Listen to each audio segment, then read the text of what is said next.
See, that's what's wrong with Brockton. What are you doing? He wants some Flip it over. Huh? plenty of room right there. Plenty of room.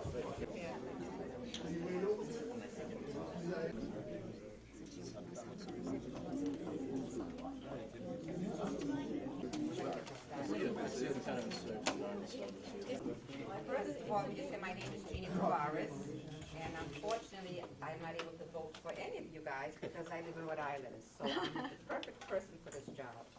But let me just, first of all, apologize for the fact that the AC is not working.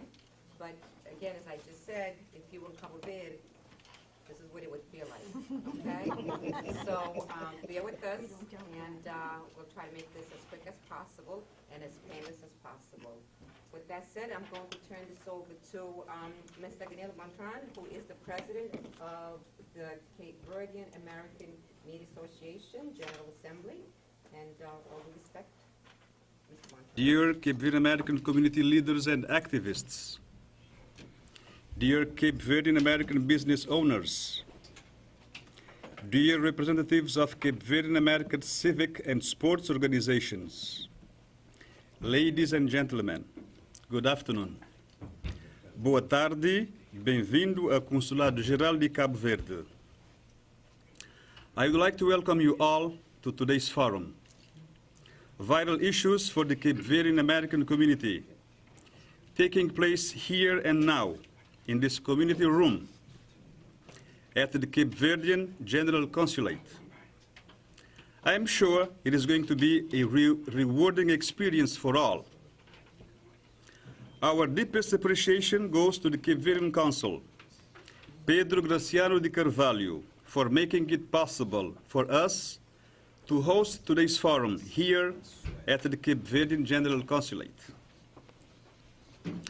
We are really grateful to the candidates who were able to find a slot in their very busy agendas to be here and now with us in this forum, to briefly introduce themselves and take this opportunity to demonstrate how they will be defending the interests of the Capeverdean population residing in Brockton if they were elected.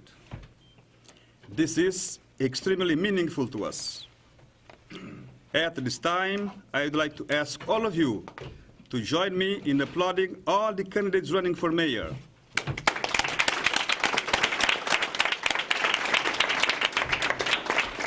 All of the candidates running for council at large,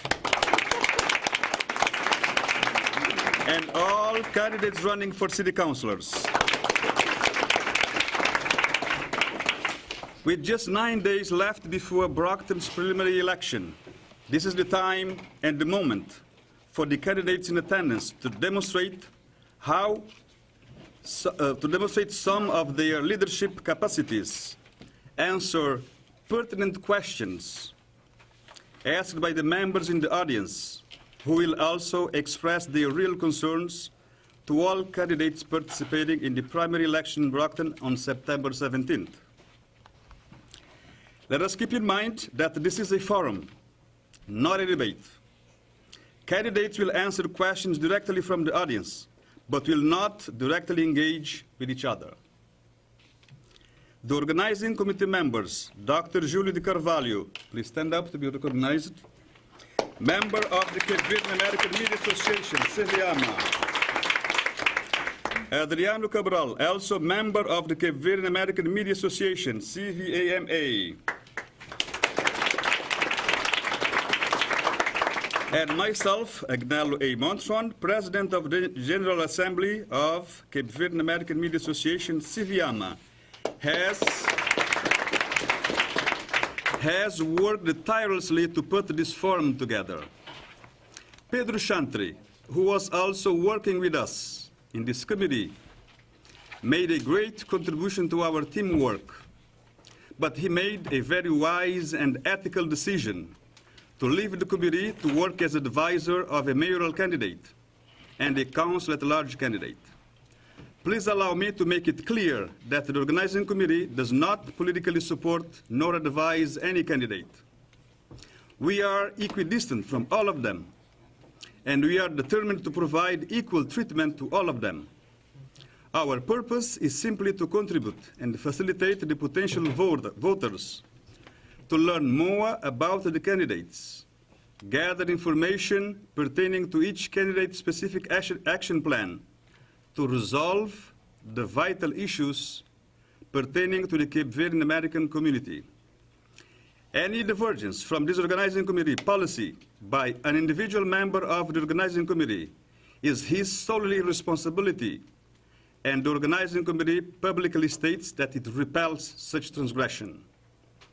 Without any further ado, let me share with you CVAMA bylaws preamble.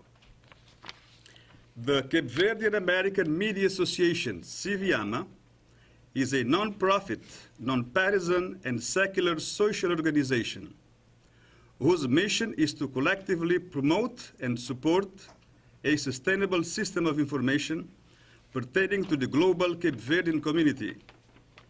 In order to achieve its mission, CVAMA will exhort the delivery of relevant, comprehensive, and accurate information to the public. It will foster high morale while abiding by the Code of Journalistic Ethics. CVAMA will represent the Cape Verdean media in the United States and will empower its members by providing ongoing professional development opportunities. This forum is open to the public. We invited all mayoral and council candidates, Cape Verdean business owners, Cape Verdean American community leaders and activists, members of the media, professionals, scholars, and representatives of the Cape Verdean American civic and sports organizations. The main goal of today's event is to address issues important to the Brockton's Cape Verdean population, foster and facilitate communication among members of the Brockton Cape Verdean American community and the candidates in attendance running for office in Brockton. The forum will focus on vital issues of the Cape Verdean American community, most importantly on education, youth, and family. Through our pedagogical approach in this forum, we will contribute to educate and inform the voters in an effort to empower them so that they will be able to cast their votes in a conscious and well-informed manner. With the preliminary election just 9 days away, I strongly encourage each one of you to actively participate in this forum, and we look forward to hearing the candidates addressing the vital issues of the Cape Verdean American community, being that decisions made in Brockton have a huge impact on the quality of life of the Cape Verdean American community and obviously of the entire population of the City of Champions. I am confident that you have pondered about the issues and concerns that are important to you and to your community in the upcoming elections, and you are prepared to ask questions and listen very carefully to the candidates' reactions. Members of the Brockton Cape Verdean American community, the fastest growing minority group in the City of Champions, are diligent people who are growing demographically, intellectually, and they have been helping to boost the economy in Brockton. The number of businesses owned and operated by the Cape Verdean Americans in Brockton speak by itself. Cape Verdean Americans are a role model in home ownership. Cape Verdean American landlords are committed to make improvements to their estates in an effort to make them look nice, both in the interior and in the exterior, which has been a tremendous contribution to help beautify the City of Champions. Cape Verdean Americans can do more and better in order to influence the local decision makers with regards to social, economical, educational, and political matters. Let us hope that together we'll make Brockton a true City of Champions, a city that nurtures and values diversity, a city that reflects the makeup of its residents at every level of the administration in the municipality of Brockton. Let us hope that we will instill in Brockton a climate of awareness and tolerance to cultural differences. Let us hope that we'll make Brockton a city where there is no room for corruption, where there is no room for nepotism, where there is no room for friends first and others second. A city with equal opportunities for all, not only for the boys and girls of the club, thus lessening the gap between the rich and the poor. Let us hope that we'll make Brockton a city of peace, love, and unity, free of illegal gun, drug, with zero gun violence. Let us hope that the Cape Verde demographic power in Brockton will be balanced to its corresponding political power. Let us be proactive than reactive. Thank you all. Obrigado. God bless Brockton, Cape Verde's 11th island. Thank you very much.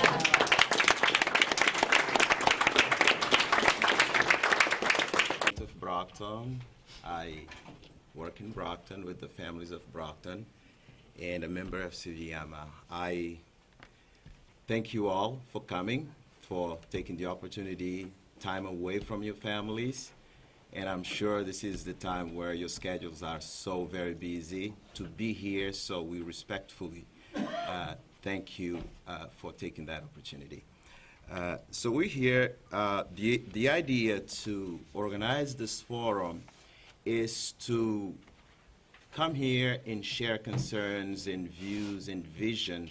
As Montron said, Brockton is increasingly a city of diversity. So we think that with contributions of everybody living in Brockton, that's the only way that the problems and issues in Brockton can be addressed properly, concerned all the residents of Brockton. One of the things, so our forum focuses on youth, family, and businesses. One of the things that we did, I myself personally and some of the residents of Brockton, we went around the Brockton area to ask some questions to the residents. What are some of their concerns? What are some of the issues that they have, maybe have some ideas?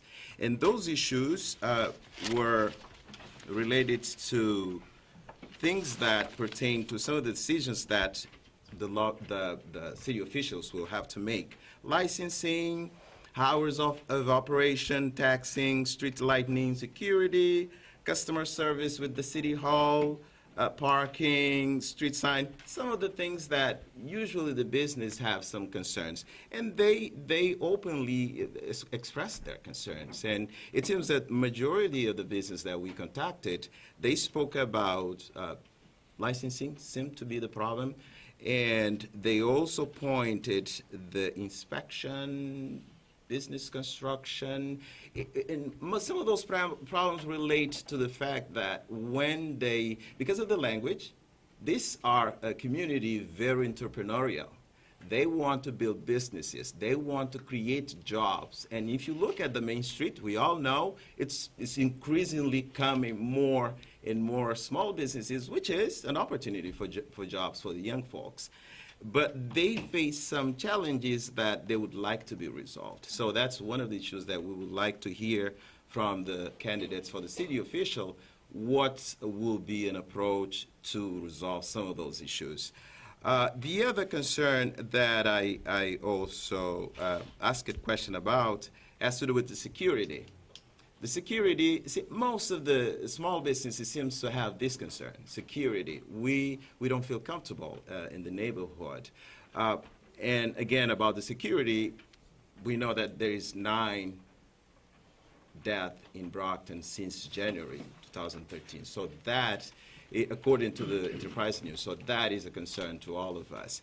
We know that some of the young folks of Capeverdean community are also involved in those issues, but they pertain to Brockton. And so we want to come as a resident and as a members of the community who supposedly, and I think I can say surely, we understand the culture and understand some of the issues. For example, myself, I work in the community and I work with the family, so I'm listening all the time to the concerns that they have. So, in discussing what will be the best approach to resolve those issues of Brockton. For example, an approach that, for example, take into consideration some of the challenges that the families have would be something that we will appreciate. For example, let me give you an example. My daughter attends Brockton High School, and sometimes she misses school, and so there is, I think Brockton High School made a huge effort to make this collective call to the parents saying, hey, your child didn't show up at school today, so just so that you know, which I think is great. But yet, there was a message that was in Portuguese, supposed to be in Portuguese, and when I listened to the message, it's no Portuguese. Nobody could understand it. And I said, okay, I wonder maybe somebody will fix it. Guess what? It passed for more than a year, that same message. That struck me because I would think Brockton High School has teachers who speak Portuguese, and I'm sure there is administrators because there is ESL class who speaks Portuguese. Why wouldn't you connect some of those people and say, hey, can you check this Portuguese and see if the message is getting to the parents? That's one example. Another example, for example, at one point, it was last year, sometimes there is this parent-teacher conference that they call, I receive emails. Sometimes I do a lot of those meetings, but I know most of the time when I go, I don't see a lot of the parents. But one day, they sent the message in Creole. I don't know, I think it's José who made the message, José Andrade. Are you here, José? Mr. José. Mr. José took the effort to pass the message in Portuguese. At least it's your voice that I recognize. Guess what? There was a lot of people showing up to the meetings. So those are small things, apparently, but make a huge difference. So those are some of the examples of approaches that we would love the city officials of Brockton to take into consideration when they relate to Capeverdean community. And before I close, because I know we're limited in time, I wanted to also speak about the families of Capeverdean community.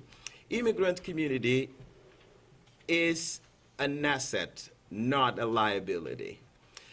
Immigrant community, we bring culture, we'll bring a different culture. For example, let me give a brief about the immigration of Capeverdean. Capeverdean has immigrated to the United States since the 18th century, okay? So some of you might know.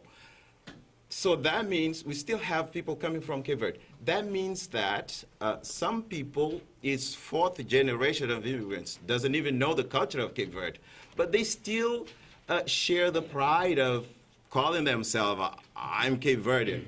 And Brockton is one of, if not the one where the culture is, there is the most recent immigrants.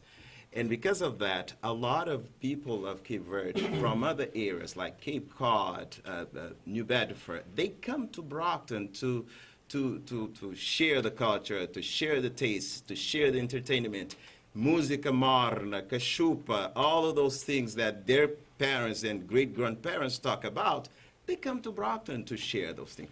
That's an opportunity. That is a touristic attraction to Brockton. So we should take that into consideration for the development of Brockton. So those are some of the messages that I would like to pass to you, and also would like to hear some of the approaches that you probably have tried or have a vision to try to see how this can proceed. The other thing that I also want you guys to consider is the types of lives that immigrant families bring to when they immigrate. Immigration has a lot of traumatic experiences. When parents leave the country, they leave their kids behind. They separate with their children. There is this trauma of separation early in life, and when they come, all they do is work. Sometimes they work more than they should, but that's the goal. That's what they came for. They create wealth, probably, and bring those families.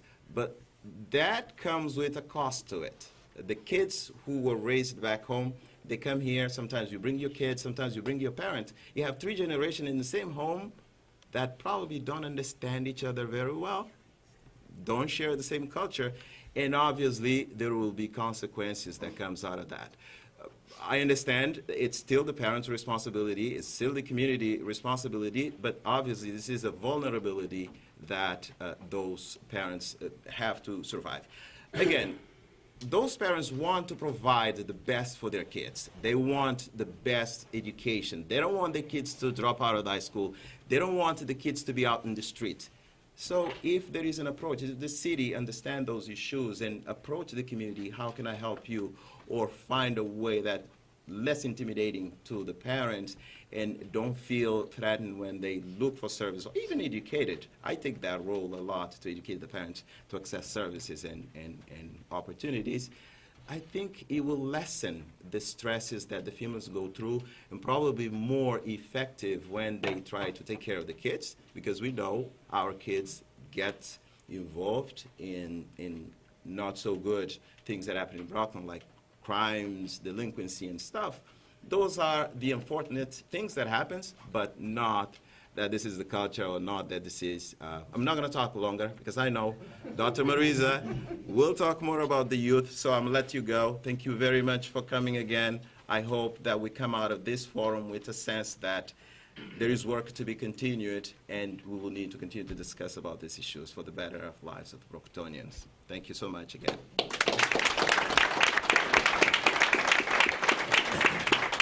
The gap there, I didn't go back to Brockton until probably 2003, 2004, and was I pleasantly surprised.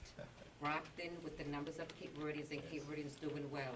So with that said, thank you. You've made some great points, and I'm sure the candidates will be more than happy to address them. Julie, so if we have anyone here running for the school committee, I realize we have nobody here running for school committee. So therefore, I'm going to change my speech because I want to be practical. This event was supposed to take place last night, but it did not because we were having a huge discussion because Capeverdean soccer team was supposed to be playing against Tunisia for World Cup qualifying one. And we won 2-0 in Tunisia. If Brockton was paralyzed yesterday afternoon, that was the reason. And then at nighttime, I attended the Ambassador's Fatmas Vegas Farewell's party. I saw many of you there. Thank you so very much for being there to honor a great Cape Verdean citizen. And some of you might not, for one or other reason, you were not there, you were not invited, or you were not aware. We still want to thank you for your continued support to our community.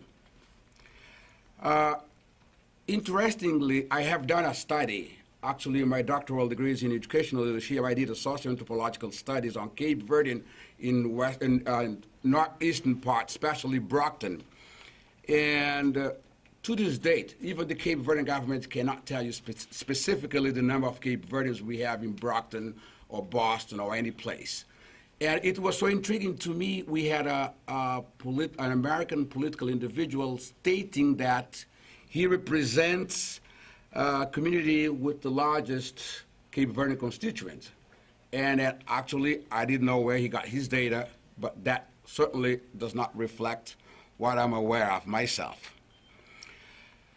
It is real, the issue with Cape Verdean community.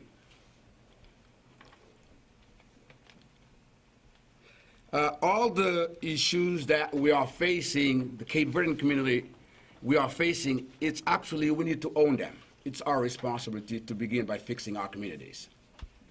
But in order for us to fix our communities, we will also need your support. Cape Verdeans, you in Brockton, you know the number of you have an idea the number of Cape Verdeans you have there, despite the fact that most of us, we do not vote. It's because we lack education. We need to educate Cape Verdean peoples in terms of voting. And the same way, we need to ask the city officials, those of you, especially if you get elected, to support us because we need to be participating. We need to change the status quo. Again, I have asked Cape Verdean officials, Cape Verdean leaders to do so. Many of them have done so. As you could see, this is an indication that we want to change. It seems to me that we are going to change. Personally, I honestly believe that in Brockton we need more pro-Cape Verdeans candidates or officials, and we need more pro-Cape Verdean school committee people, director, people in a leadership position, because we do have a tremendous impact in Brockton, and we intend to capitalize our community this time. That's why you can see here, to move forward with that. I was asked to talk about education, but since I see there is no school committee individual here, despite the fact when they approve their budgets, they're going to have to send it to the city councilor and eventually for you to look at it. I have decided to be pragmatic, to be asking you direct question I would like you to consider. My first question would be to check your policy and practice in terms of reaching out to Cape Verdean and other minority parents. By simply sending a note in Spanish, Portuguese, or Cape Verdean, that will not do it. The reason is because some of them do not know how to read, even in the Cape Verdean language. And especially when you put that stamp, say, find someone to translate it for you. No one has time for that. Second, check how intimidating school system can be sometimes. Exactly because of the lack of school officials' understanding of cultural pluralism, or because of our culture. We believe that school officials, they are like another parents. Then we respect what they say, despite the time we know often people are not fair in their judgment. I'm an educator. I work for public school and colleges. I wanted you to check the ratio of minority administrators you have throughout the Brockton Public Schools, and the opportunity for advancement and promotion. I wanted you to check the hiring practice and ask yourself if you ever hire, the people you ever hired in the last 2 to 4 years. I hold several academic degrees, including doctoral degree in educational leadership. I am fluent in 7 different languages. I'm 48, been teaching since I was 20 in 4 different countries. I applied for a housemaster position in Brockton High School. I'm a Cape Verdean. I teach people, I teach doctoral studies. I teach people, I'm a coordinator for practicum for school. And I was not considered to receive a letter to acknowledge me. I am Cape Verdean. I speak the language. You don't have to pay anyone to translate for you. So my point is, once you're able to understand our concerns through the question I have just presented to you, then you might be able to resolve the issues affecting Cape Verdean. But we Cape Verdeans, especially myself and all of us, we are aware that we need to do more. We have been too passive. We are sitting there and expecting the Superman to come. But it is time for us to be proactive, for us to talk with you, and I personally, in the name of this committee and the Cape Verdean Consulate and all Cape Verdeans, would like to thank you for taking your time to come here. Because, again, in addition to being part of the Seveyama and the system in the United States, I also am a part of national political party in Cape Verde. And in Cape Verde now we're trying to persuade Cape Verdeans to participate actively in politics in the United States. It will benefit us here because in the United States, as I have said in the past, if you don't vote, you don't count. Cape Verdeans need to wake up, and that's what we are doing. And we're going to push them. Because I did not get a job in Brockton, I moved to Lowell. I reside in Lowell, but I still have, I come to church in Brockton, I socialize in Brockton, so I live outside, but I'm an insider. Lowell, actually, the city manager of Lowell lives outside of Lowell, in Chelmsford. So you see? So what I want you to do is to commit yourself to work with us, honestly, for us to improve the city of Brockton and all residents of that great city. I'm going to leave this way because I don't want to take too long because it's extremely hot, even me being on Cape Verde.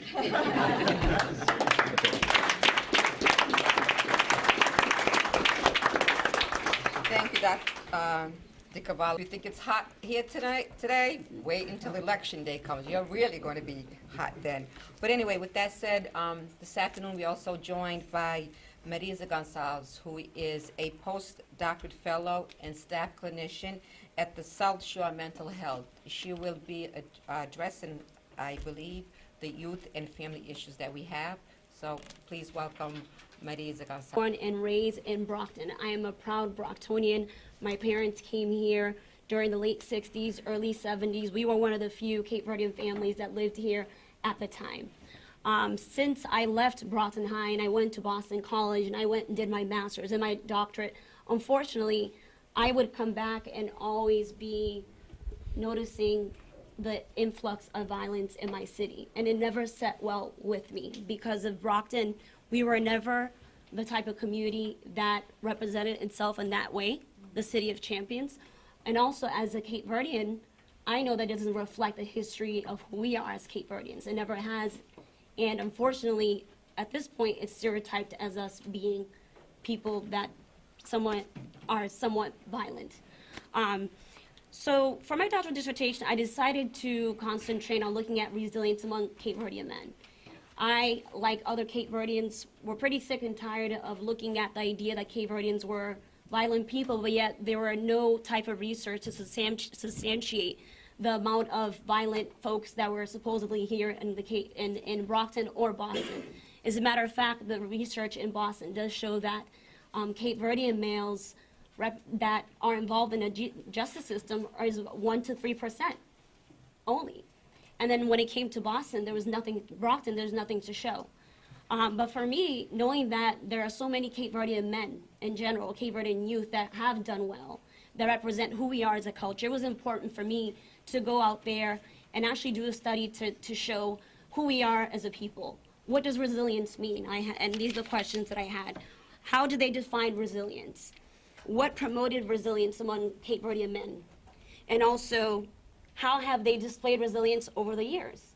And what we've come to find out, what I came to find out at looking at 11 Capeverdean males from age 20 to 40, 7 of which were born here in Brockton, 4 from Boston, Massachusetts, in the Roxbury, Dorchester area.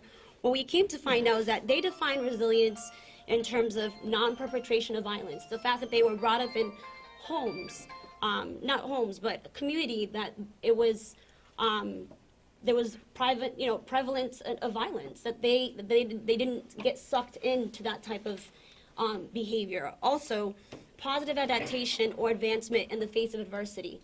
The idea that they were able to succeed in terms of mentally, in terms of withstanding the trauma that they faced, or just seeing the everyday struggles of their community. Also, they were able to succeed educationally. All of these folks that participated in my study were bachelor degree recipients. A lot of them were also, of the 11, about 4 or 5 were master's degree recipients, and 2 of them were in college. And this is what their norm was, so they were able to succeed. In terms of displays of resilience, this is basically, the displays of resilience pretty much complemented how they thought resilience should be. They withstood what was considered a traumatic experience for them to kind of see some violence in the community. And also they were very successful. And their successes pretty much represented what they can do for their family. And so I call that a collective advancement, in the sense that they knew that as Capeverdean male, to do well in the city, to do well for themselves also meant that their families did well, that they could pretty much provide financially. It means that they could come back and actually give back to their cities. Believe it or not, all of the people that I studied were folks that actually were teachers, they're lawyers or wanted to be lawyers. There are people that actually are concerned with the community. And they're not just themselves in a microcosm. They are actually people that represent other folks as well. I just happen to study them. Promoters of resilience, I'll just pretty much go through it. What I found that promoted resilience among these Capeverdean men was effective decision-making, something as simple as, let me decide where to go today. I'm not going to go to that party because that means that there could be certain kind of people there. I'm not going to go to that location in particular. The everyday decision-making that they had to do. Peer choices, participation activities, just being involved in boys and girls clubs, all of these communities, that type of programs that we've been shown, been proven over and over through research works. This is nothing new. We're not reinventing the wheel. Goal setting, engagement in informal education. That meant that they simply just empower themselves through reading, documentaries, movies, anything that pretty much validated their feelings and also empower them as men, as black men, as Cape Verdean men. Also, giving back, being able to be in college, and they were presidents of associations. They would come back and do whatever they could to feel like they are still identifying with the community. They were still giving back to the community that actually helped mold them who they were, that helped them mold them into who they wanted to be. Also, they had this sense of agency called, and I called it proving wrong. The idea that a lot of their experiences in the city, they consistently talked about the idea that they had to prove wrong some of the teachers, some of the people that didn't expect much of them. So that was huge, the idea of proving wrong, a sense of agency. And these factors I just talked about were very important in the sense that I call them also strategies of resistance. These are not strategies that kind of came in from outside. I found that it was internally driven. These were men that actually proactively had a big part in promoting their own resilience. Huge. That was actually a prominent part of it. And so with everything that I've talked about in terms of how they defined resilience and were promoted it and how they displayed it, I have some recommendations that I made. So, and the recommendations pretty much overlap with what Adriano and Mr. Carvalho had also talked about, Dr. Carvalho. And so in terms of recommendations, a lot of it concentrate on school and community programs. We talk a lot of, I mean, the reality is the youth spend a huge portion of their lives in the schools. That's the reality. They see their teachers more than their parents. So what are we going to do at the school level? And what are we going to do in terms of the community? What kind of programs are we going to implement? We know what's going on. We know the research. Everybody here is very well educated. What are we going to do besides talking? How are we actually going to fund these programs? Like I said, I'm not reinventing the wheel. What I did differently is that I finally decided to do some research and get something to actually show something among Cape Verdeans. But what I found has been shown amongst Latinos, has been shown amongst African Americans, West Indians. I didn't do anything substantial in terms of finding novel information, but I broke ground in terms of the Cape Verdeans. And I had to do it because I know that that's what we need, research, to be able to get funding. So are you willing to take something like this and get funding from it? Are you willing to listen to us and actually get funding from it? Also, in terms of, they had mentioned it before, how are we going to reach out to parents? Parents are an important aspect of facilitating their adaptation. And they are not sometimes knowledgeable on some of the everyday stressors and that we encounter here in the United States. If our parents weren't born here, they do not understand what it's like to actually be in a situation where you go to school here. I'm a first generation Cape Verdean American. My parent, one of them was more educated than the other, but you still need a certain type of cultural knowledge to be able to navigate the system. How are you going to educate the parents beside sending voicemails that clearly sometimes don't reach parents? Also, in terms of conducting research, at the end of the day, I think that you don't need necessarily a doctoral degree to be able to create change. The reason I got a doctoral degree is to be able to come and be heard. Because once you have a degree, you're an expert. But the reality is we have very well-developed, smart, very well-accomplished leaders all throughout the community that have a lot to say, a lot to be heard of, a lot to address, a lot of ideas in terms of how we can change our community, and they need to be heard. Can you do any type of informal poll or research study that you can go out there and actually see what we can do as a community to maybe address some of these issues? For grants, however, at the same time, what are we going to do besides overall, a lot of our concerns overlap. As you can see,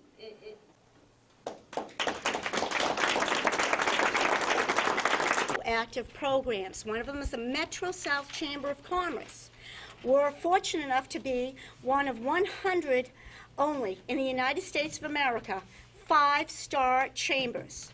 Okay? You realize that there's over 260 chambers alone in the Commonwealth of Massachusetts.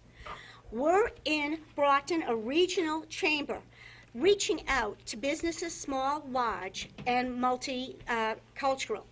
At this point, we were fortunate enough this year alone to host with the Small Business Administration of the United States an award ceremony and a program, a business expo, talking about exporting the talent that is manufactured through products and services in this region to go out to other parts of the world and to help the small businesses and larger businesses facilitate, and I don't pretend to understand every aspect of this, the laws and the tariffs that you run into trying to transfer your products, okay? And we all know that an economic sound community is one that's going to have certainly less violence and more education. I'm also lucky enough to serve on the Adult Learning Center Board because I am one of these people whose first language is also not English, okay? It's a little easier to assimilate from French to English than it is from your language. And it's also, I got to watch Captain Kangaroo to learn how to speak English, and for you,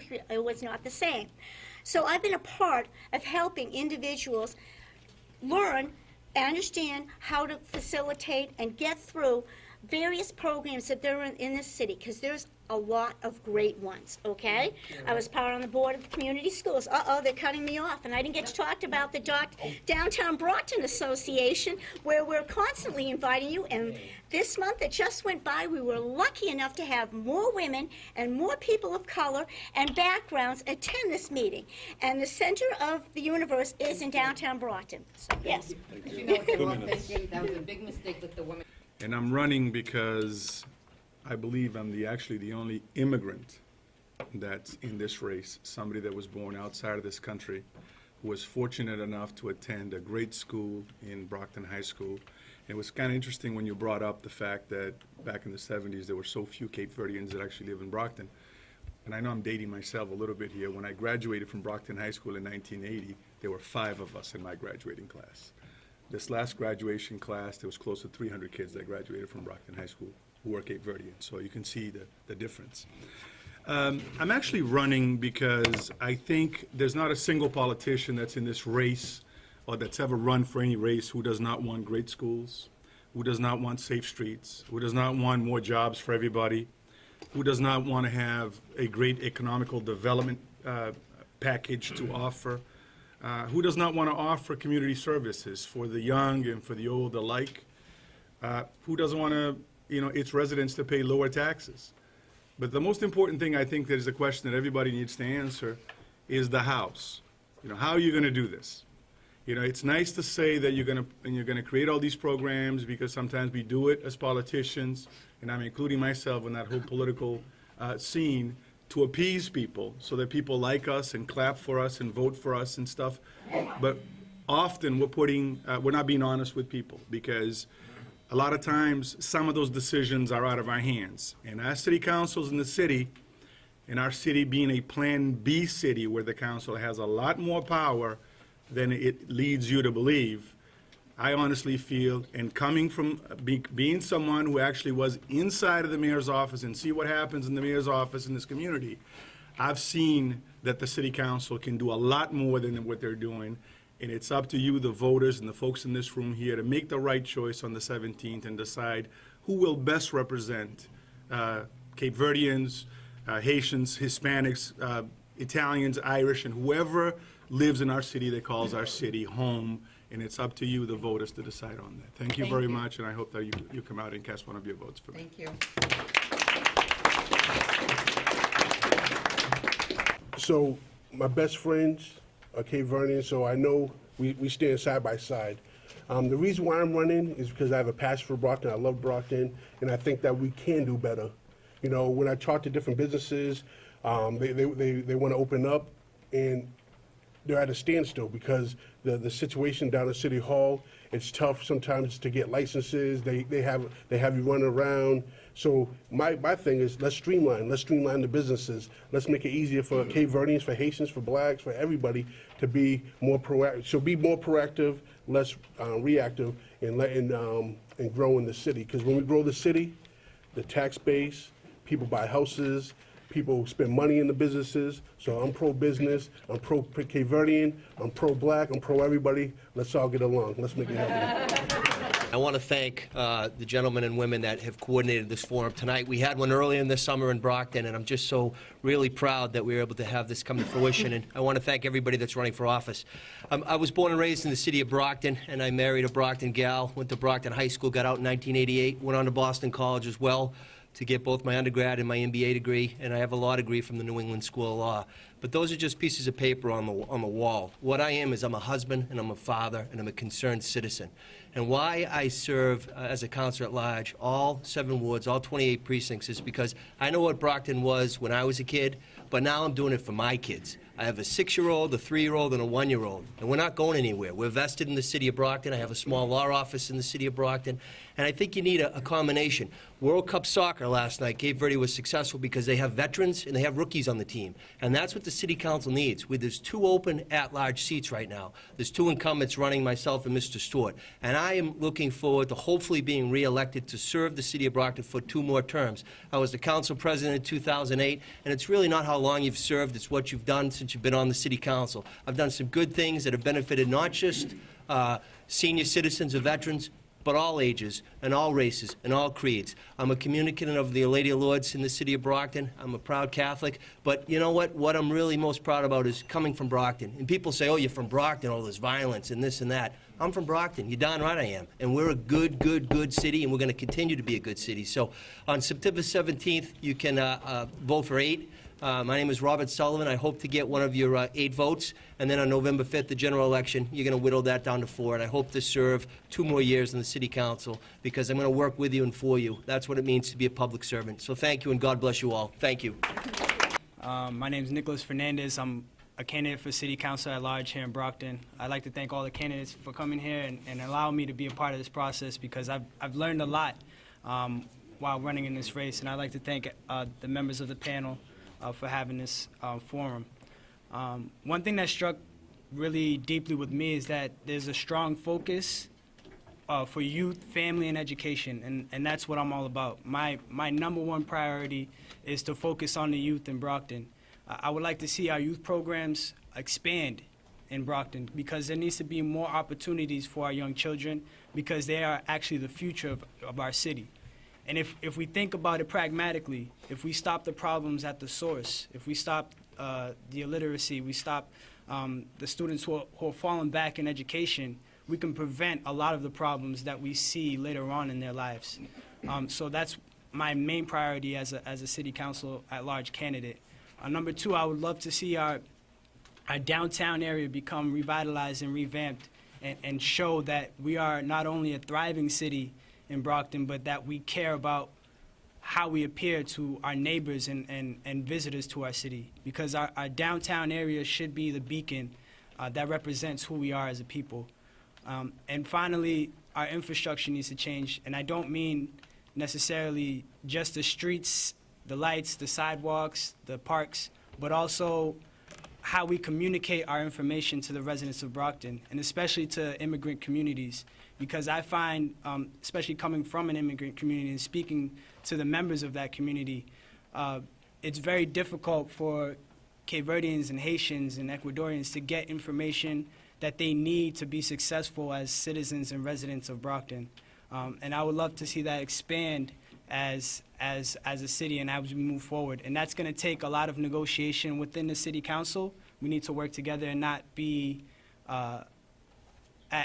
at differences with our petty differences that we have, and we need to also work with whoever is the next mayor to move the city forward in a positive light. And I'm just going to wrap up. I'm asking for only 1 of your 4 votes on September 17th. I'm number 8 on the ballot, and my name is Nicholas Fernandez. Thank you. Ward 7 City Councilor, which is the north side, which consists of the Westgate Mall and DW's Field Park and the golf course and so on. I've been a councilor for the past 8 years, and I'm proud of my accomplishments as far as bringing in new business to the community. And one of them I helped out is Nick's family, JJ's Cafe. I'm proud to help them out. They had difficulties with the permitting, which was one of the things we mentioned. There is a huge gap between the City Hall and the residents of the city, whether it be in the Cape Verde or Haitian or any other foreign, speaking communities. We here as a city council, as a mayor, sorry, as I'm a city council now, we here as a mayor, what I will bring to the table is to bridge that gap. Whether hiring the right people to make the connection. I don't speak the different languages. I've been born and raised here in Brockton. My grandparents were Greek immigrants. I do have a Scottish last name, but my father's Irish and Scottish. My mother, his last name is Triantifello. So I know what my grandmother and my grandfather went through when they were over here and they came over the country. There was a gap back then, back in the 60s and so on. This is a new reality here. We have to bridge the gap. So as a mayor, I promise, I'm not going to give you false promises. I'm not going to, tell everyone that I'm going to give you jobs. I'm going to create this. I'm going to make the community safe overnight. But we're going to work hard. I will work hard. I will roll up my sleeves, and I will be the leader for the city. And if anything happens in the city that's bad, I will take the hit for that, because that's what the leaders do. We have big shoulders. We have responsibility to educate the people here in the city, and we want to make sure this is a safe community and a community that we can be proud of to live here. So as mayor candidate, number 2 on the ballot, September 17th. Thank you. 3 on the ballot in the Councilor at Large section. The political process, we're engaged in our communities, with our families, with our lives, with our activities. What we need to do is we really need to reach out to those that aren't and pull them in. And I agree 100% with what some of the presenters have said about reaching out to some of the people that might not be aware as we are. Like Councilor McMillan, I won't make any promises because promises often are broken. What I will do is I will make pledges. I will make pledges to work with the current council, to work with the mayor, to work with the leadership, to work in City Hall to make things better for all of us. I am a lifelong resident of Brockton, 33 years. I attended Brockton schools, graduated from Cardinal Spellman High School, went on to Northeastern University to get my degree in criminal justice, and did postgraduate work at Northeastern University. I've worked in Brockton. Virtually all of my professional jobs have been in Brockton. I worked in the district attorney's office. Then I worked in the DYS, Department of Youth Services. Then I went on to the Department of Social Services, which is now Department of Children and Family. And currently I work for Congressman Stephen Lynch, and I run the Brockton office out of the 8th Congressional District. So I believe I have the experience, I believe I have the knowledge, I believe I have the resources in order to impart some of my opinions and my values and some of my core beliefs onto the council. And I think I can give a new, fresh perspective. The city is changing. Everybody has said that, from Moises all the way down. The city is changing, and the leadership also on the council needs to change. And I feel that I can bring that change to the council and bring that different perspective. I'm African American. I'm not an immigrant or anything, but I feel that we all share, the same challenges in the streets, in our community, in our homes, in our businesses. And I see Ms. Tavares standing up, so I will call it there. Thank you very much. Number 3, Councilor at Large, Shayna Barnes. And I want to thank the CVMA for actually having us here today. To tell you a little bit about me, right now I'm running, like I said, I'm running for City Councilor at Large. I'm number 10 on the ballot. And to give you a little bit about my background, I've been married to my wife for 27 years, who's sitting here in the audience today.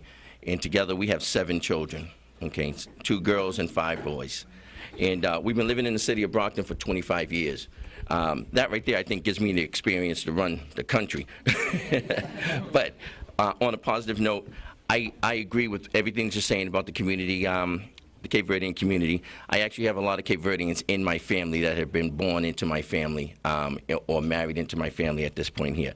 But whether it's Capeverdean, whether it's black, whether it's Puerto Rican, whatever it is, we're all one big community. I heard Mr. Cavallo say, fixing your community. Well, your community is our community also, okay? And Brockton is just an extension of our backyard, Okay, we mow the grass in our backyard, right? Brockton is an extension of that. Keep it nice, keep it clean, take care of your property. The Cape Verdean people have pride in everything that they do, just like everyone else in the city of Brockton, just like I do, just like all these members that are running here. So yeah, we have a lot of work to do right now, and we have a lot of, I have an idea of how we need to do it, and Nick said something about our youth. I think it all starts with the youth also. They need to have programs, mentoring programs. They need to have, some of these kids don't even know how to fill out a job application right now, and I filled out plenty of them for them, okay? And that leads to low self-esteem, okay? And until we help them with their low self-esteem problem and raise that level, we're gonna have crimes in our street from them. So again, I see my time is up, but my name is Gary Keith, and I'm running for City Councilor at Large. I'm number 10 on the ballot, and I'm looking forward to working with the City Council that goes in place, and I'm looking for your vote and your support on September 17th. Thank you. Good afternoon. My name is Ron Matter, and I am running for mayor of Brockton. I'm a retired business owner, and I understand the small business and industry is the heart of any successful community. I believe the major problem in Brockton is public safety. I believe it's number one. And we should have more police on the street. It's not going to happen overnight. It's going to take a while. It's going to take a lot of hard work. But I believe that we have to put more police on the street. Not just police, but we have to have the police department reflect the city. We need Cape Verdeans, we need Haitians on the police department to reach out to the kids and to the people so that we can gain their trust, and we can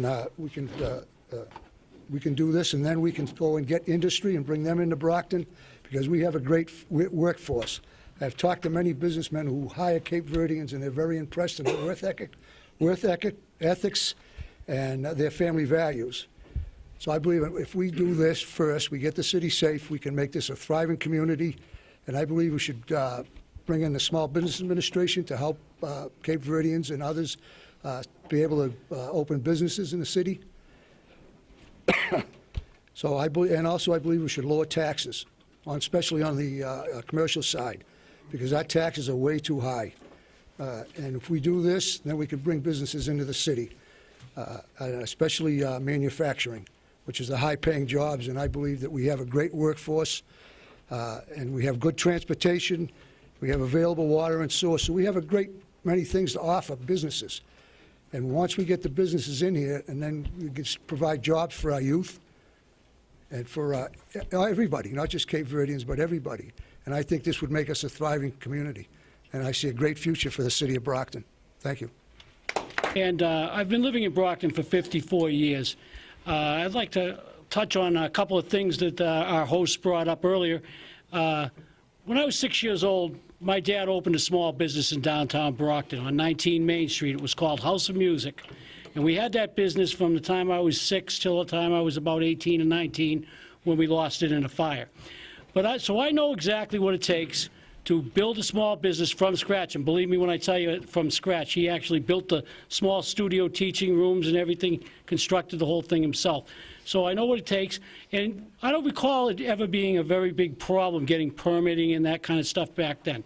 So one thing the city council can do, the council writes ordinances, and the council can do things to help small businesses and pave the way to make it easier for small businesses.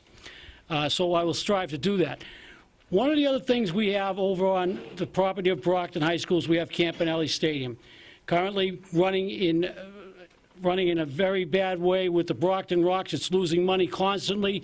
It's draining our tax dollars that could be used to do other projects that we've all would like to see in Brockton. What I would like to do is turn that facility into a multi-use facility where the gentleman mentioned soccer.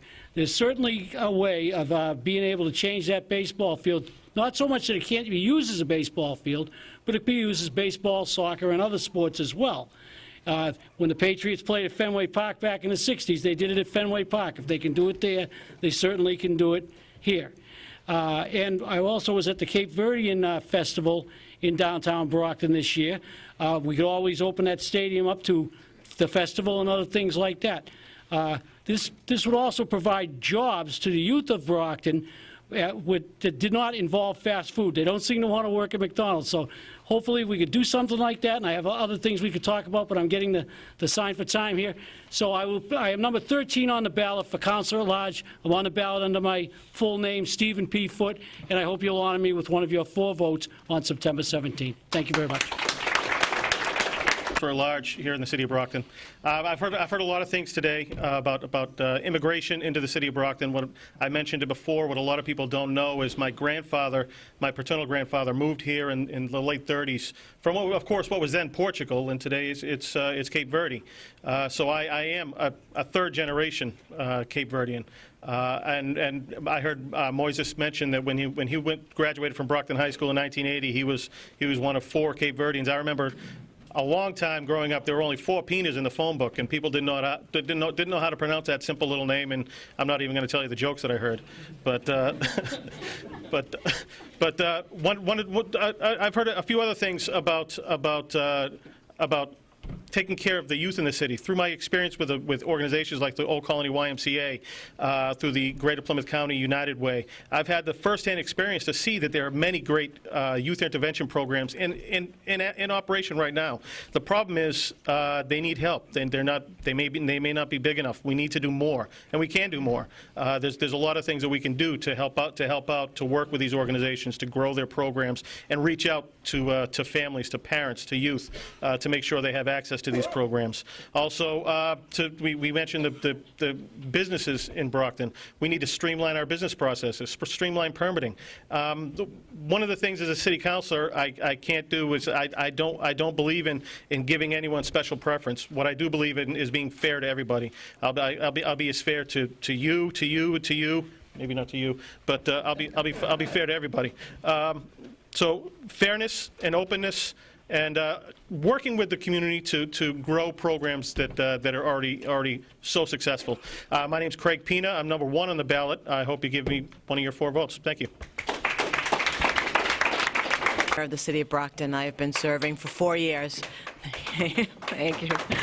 I've had the very good fortune in the past 4 years that I've served to have tremendous support from Cape Verdean leaders in the community and beyond. So I want to take opportunity to thank them. One is Ambassador Viega, who I am so sorry to see her go. She was a huge, huge asset and help to us, but also Consul General Cavallo, Gunga Tavares, Veronica Martins, who handles his business and economic development. They have been so very, very helpful to me as mayor in terms of coordinating programs and doing things to help to reach out to the community. In addition to that, I've had the good fortune to have visits from many of the mayors of Cape Verde as to how we're going to address some of the issues, many of which you brought up today. Voting, very key. The youth, young people violence, and business. Many and most of our successful small businesses now are led by Cape Verdean owners, and so how do we work and make that all happen? So I just want to take the opportunity to thank them because it has been a tremendous partnership. In terms of youth programs, working with CV Alliance and going to their soccer matches where there are 300 to 500 young people on weekdays and weeknights playing soccer and trying to work with them to make sure they have the fields that they need. But I just wanted to, if I could, address a couple things. Dr. Cavallo, some of the things that you listed. We do have a new superintendent. She's brand new, but there isn't any reason why we can't bring those up with her and start to have that discussion.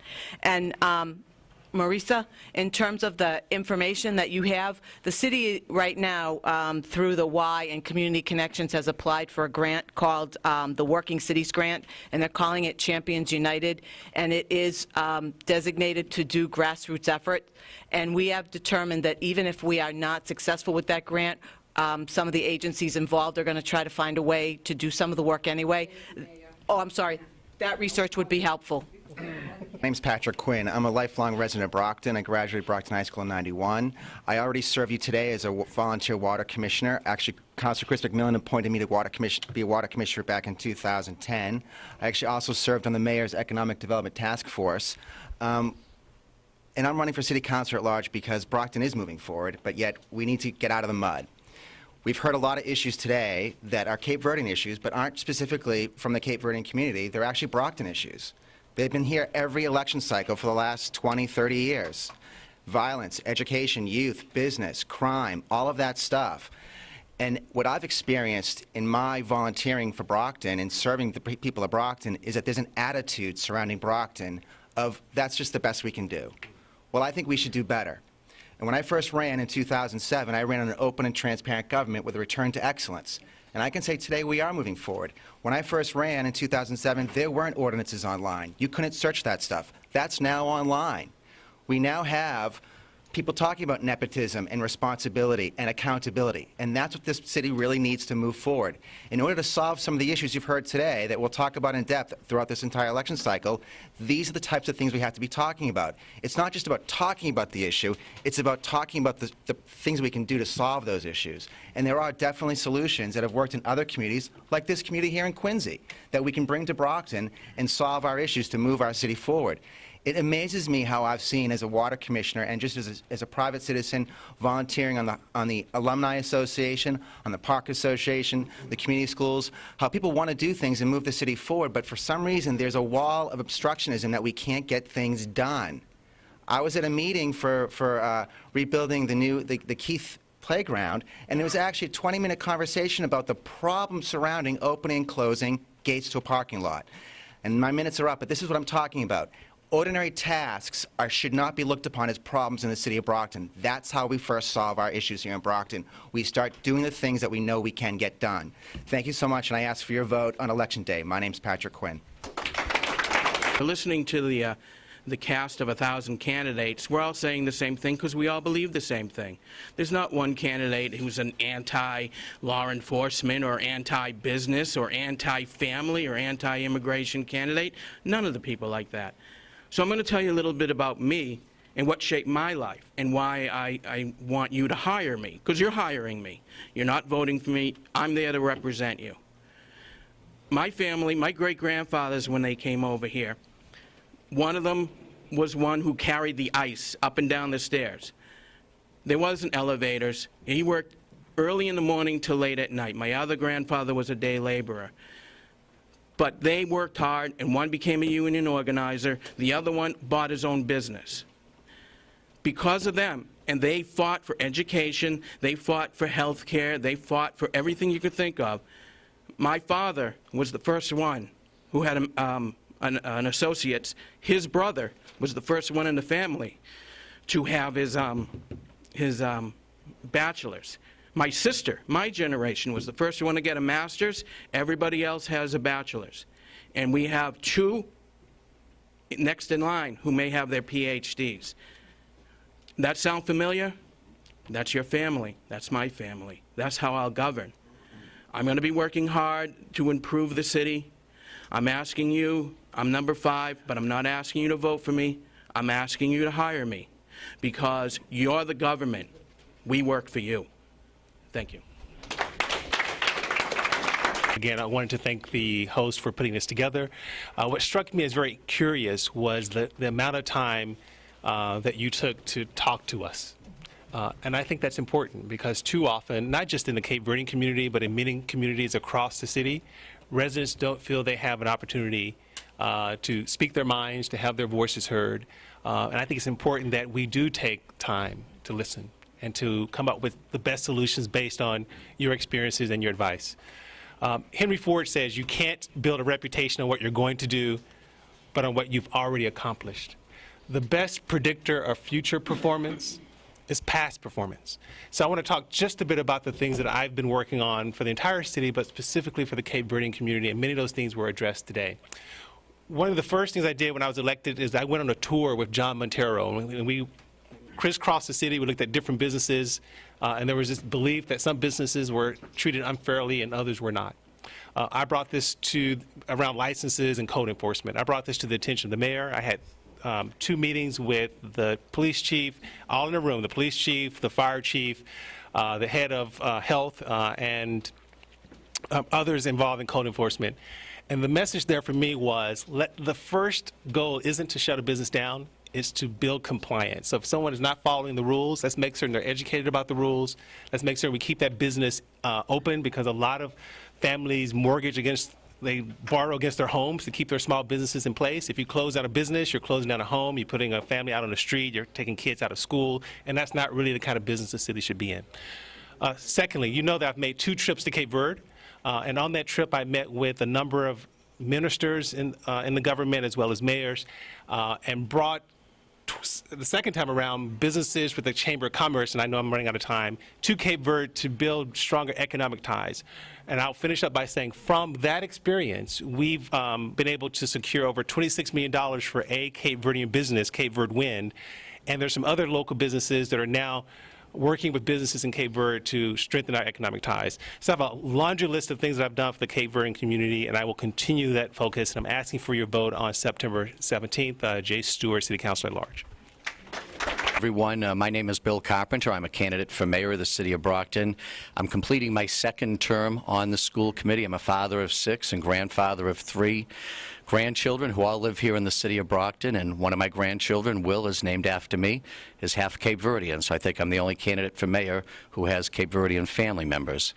Let me tell you very quickly about what I've done on the school committee over the last 4 years to address some of the issues raised here today. I've co-sponsored and worked hard to expand ESL classes for the Cape Verdean community. We instituted a program called Family Connections at the Huntington School that's now available in 4 schools that allows the parents of school children to take ESL classes at a nominal cost in their own child's classroom, in their own child's school. It's been a huge success. I've also proposed that we videotape our community schools' ESL classes and make them available on Brockton Community Access for people that are waiting that 2-year wait at the Adult Education Center right now for ESL classes. I've made a proposal to improve the diversity of our teaching staff in the Brockton Public Schools, a Boxer alumni teacher mentoring program so that we proactively recruit our graduating Brockton High School seniors to seek a career in public school teaching and give them financial assistance if they come back to the city of Brockton to teach here. We need to get more of our teachers looking like more of our students so they can be role models and mentors for the young people in the city. We need to do a better job on high school graduation rates because that's a key indicator. We need to graduate our young people not just with a diploma but with a plan for their future after high school. I co-sponsored Independence Academy, the state's 4th recovery school for teenagers battling drug and alcohol addiction. And I'm out of time, I guess, but I do agree there is a huge disconnect between city government and the Cape Verdean business owners. As mayor, I will bridge that gap and partner with those business owners, and I will also be a mayor that insists on equal opportunity in hiring for all city jobs, school jobs, including a residency preference so that Brockton residents are at the front of the line for city jobs. Thank you. My name is Bill Carpenter. I ask for your vote on September 17th.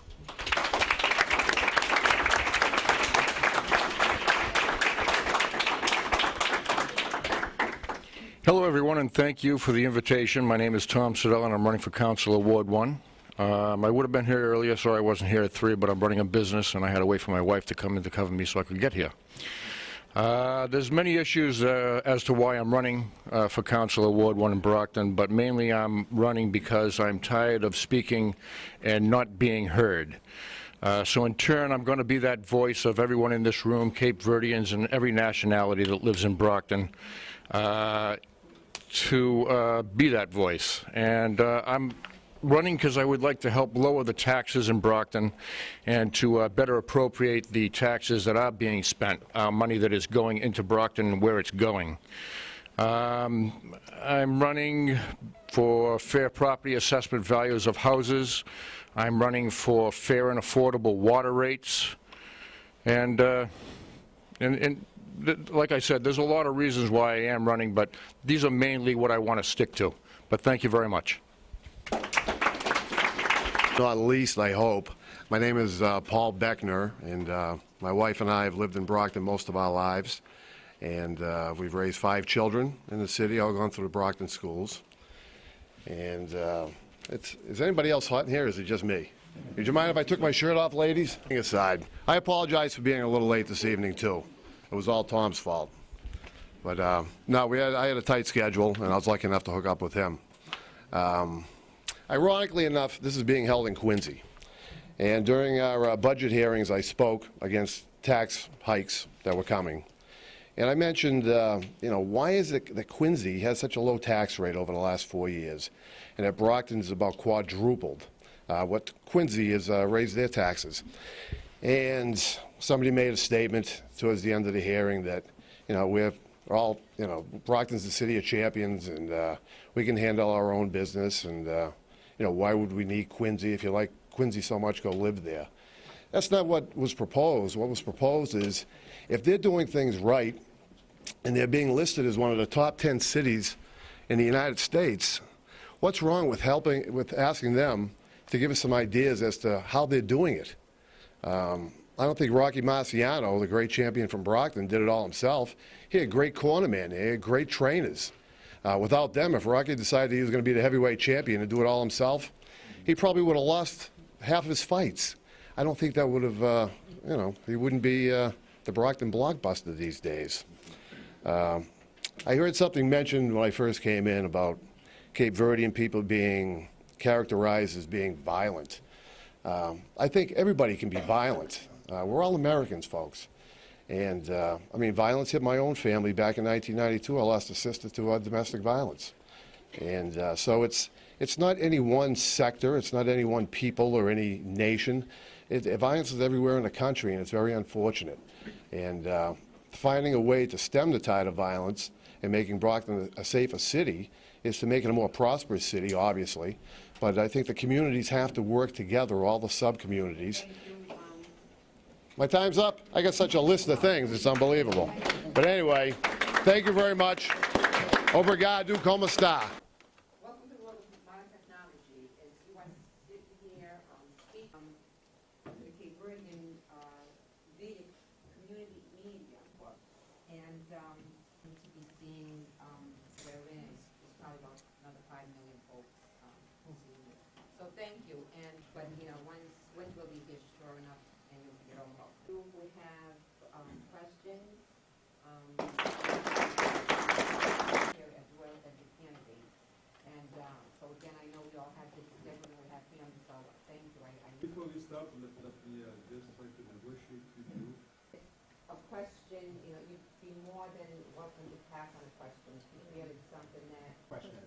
One question at a time. One question at a time. Okay, and say that this is the first time in the many, many years, almost a decade, getting closer, that I've actually been in the room with all the politicians, those that represent our city. So forgive me if my questions don't have.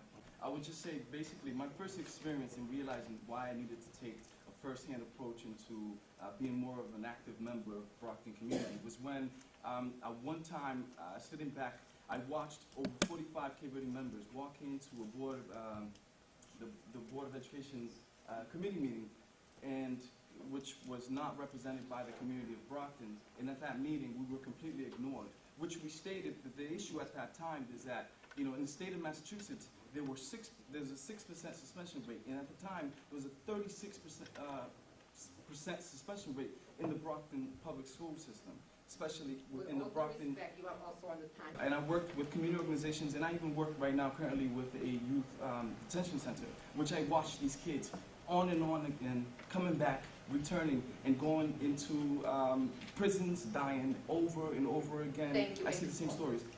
The question, please. We so welcome what you're saying. I just, in order to keep it moving, and so that they can address it, if you can ask the question, and then I'm sure afterwards they'll be more than happy to go into more detail with you. Okay, I'll ask the question Thank then. you. And then, so, my question is,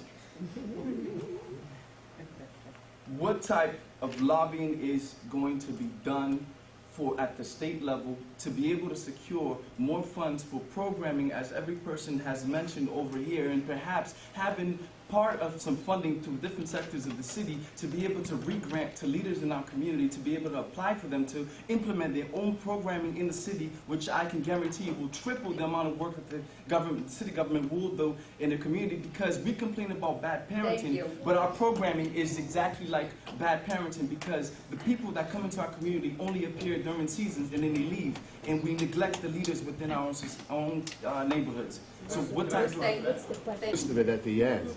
And I think as far as being a counselor goes, I think you need to have more interaction with all the sub-communities. And that means spending time each week going out and meeting people in their homes, meeting Capeverdean business leaders, Haitian business leaders, Asian business leaders, whatever. But you need to be out in the community because that's the only way you're going to know the pulse of the community and what they need and what they ask for. I'm all for having more interaction via social media. Social media is going to be a big, important role in local governments, and it should be in state governments in the future. I mean, it's there, the tools are there to find out what people need. Everyone's got busy lives. So they can't always do the old school of coming out to meetings and things like that. You get very few people doing that. But, I mean, the convenience of being home and being able to type a message to your city councilor or to the mayor or whomever, I think the time has come for that. And I'd make it a priority of mine to go into as many Capeverdean homes, Haitian homes, European homes that would want me to be there to speak with them and their kids about the issues of Brockton, invite their neighbors over and have a cookout or whatever it may be. Thank you. I would talk to as many people that I would need to talk to about the issues, and I would exhaust all outlets, speak to as many people as I could to try to get that point across and to get that done, leaving no stone unturned. But like you said, it's a tough question to really answer right now, not knowing all the outlets that I would have available to get to. That question is really being about at-risk youth and what can we do a better job on. I'll tell you about some of the things that I've been directly involved in on the school committee. I mentioned co-founding and being the chairman of the board of Independence Academy, a small alternative school for kids battling drug and alcohol addiction. I've been a huge supporter of the Champion School. We need to do a better job of keeping kids in high school, getting them graduated, and giving them a plan for their future. I've been a strong advocate for the Champion School. I'm the only member of the school committee that visits there regularly. Also the Gateway to College program, and now most recently, the Edison Academy program, which is targeted towards overage, undercredited students that want to get their high school diploma, and a large percentage of the young people that we're serving in that program now are Capeverdean. And it's a flexible program, afternoon and evening, and it's oriented towards re-engaging young people that are a little overage and undercredited and getting them their high school diploma. So I think I have a strong track record on working with at-risk youth and would be a priority of mine as mayor. National data, black boys are disproportionately likely to be suspended than any other type of student in school. So what you want to be certain of is that your school leadership understands that that pattern exists, and how do you deal with it internally. I think that's part of what you're saying, that folks are being unjustly targeted because of who they are and what they look like. So you can't argue with the national data around that. In terms of students who are suspended, regardless of what the situation may be, I'm adamantly opposed to sending kids home who are suspended because those are exactly the kids who should be in school. So I'm a big proponent of making certain the kids who are suspended for whatever reason, that suspension is an in-school suspension where they can continue to get the academic support they need and they're not on the streets. And then lastly, I would say that, and I spoke to this at a forum a couple weeks ago, we bring in a lot of grant money as a city where we're paying folks lots of money to provide services for these programs, but too often the paychecks go to people who are not in the communities we're trying to change. So I like the city to do a much better job of saying we're going to put 50% of the grant money that we have back into the community that we're trying to serve, and we're going to buy from local businesses up to at least 50%. Here's one thing I will promise you. There are grants out there that the city can apply for. The way we can get these grants pushed through the state delegation, even the federal delegation, if someone like you who really cares about the youth starts an organization, and I promise you, I'll be up there to work with you to get that grant, and I'll lobby the state delegation to get you that grant, so we have a private-public organization to help the youth of our city. That's what I can promise you. I'm not going to make any promises I can't keep, but the thing is, to get things done, we need you and we need everybody in this room to get together and fight and help us get you that grant, and then we can start helping some of the at-risk youth. We can help as many as we can, but I need your help to do it. So I'm always willing to work with you. I'm always willing to work with anyone. Just so as we go on, I don't want to make it focus at-risk youth, because everyone in Brockton is at risk. Right. So I want the answer to be more focused on the population. Right. Well, one thing our chief of police says, he sees a lot of kids who get in trouble. Thank you. Can we? I'm going to answer the question if I can. I'm going to answer the question, yeah, and I understand your question. It's an umbrella of issues, there's no question about it. It's about lobbying the state level or federal level for grant money.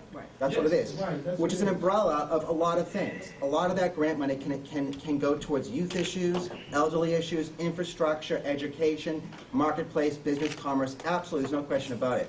To touch on your thing about suspending students, you're absolutely right. I don't believe students should be suspended. Why send them home? We should be keeping them in the educational system, like Councilor Stewart says. There's no question about that. You know, unless there's a student that really needs to be removed out of the classroom. We can understand that. That's rational thinking. When it comes down to lobbying, you're right. We need to have people there in our government looking for grant money. We have that at the school side, and I think there are some candidates that want to do a city-side grant writer, lobbying our state level or anywhere for money. There's federal money, state money, and there's also a lot of private money that you can get for cities and governments. Here's the thing as a water commissioner. There's a group of citizens that came to us at the Water Commission from Halifax and Kingston about our waterways. You have to understand, we get our water system from 3 different watersheds, which back in 1800s made sense. Today makes absolutely no sense. So we have a major issue, not a problem, but an issue that we have to deal with. There was grant money at the state level.